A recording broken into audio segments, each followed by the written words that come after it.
Now, Russian President Vladimir Putin has warned that any Western military personnel deployed to Ukraine would be considered legitimate targets by Moscow. This follows French President Macron's announcement that 26 countries have pledged post-war security guarantees to Ukraine, including the possible deployment of military forces for long-term stability.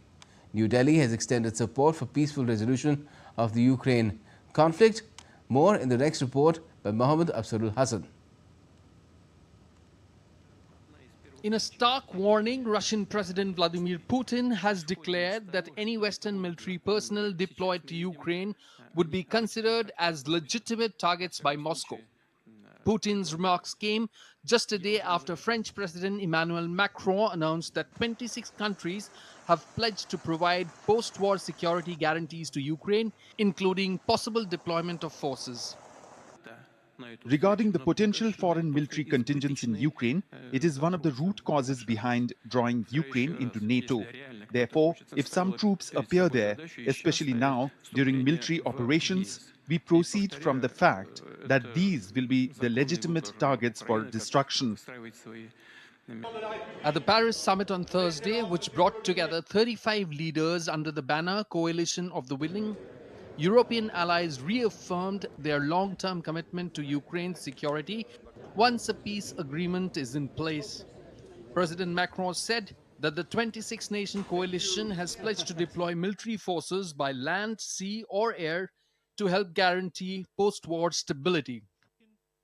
26 countries have committed themselves to deploying troops in Ukraine as a reassurance force or to being present on ground, at sea or in the air to provide this reassurance to Ukrainian territory and to Ukraine the day after the ceasefire or peace. The summit focused on finalizing a unified European stance on post-conflict security guarantees. Details of the US role in this framework are expected to be finalized in the coming days. Reacting swiftly, US President Donald Trump told reporters that the US and Russia are maintaining a very good dialogue following discussions with Ukrainian and European leaders.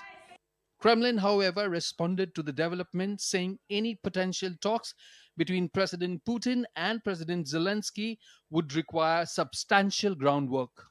Meanwhile, at the UN in New York, India reiterated its call for a peaceful resolution of Ukraine war.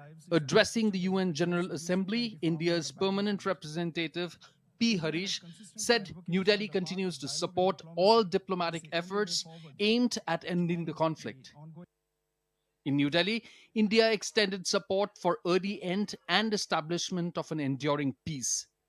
The MEA spokesperson said India welcomes all the recent efforts towards establishing peace in Ukraine. We welcome all the recent efforts towards establishing peace in Ukraine. We hope that all parties will proceed ahead constructively. India supports an early end of the conflict and the establishment of an enduring peace.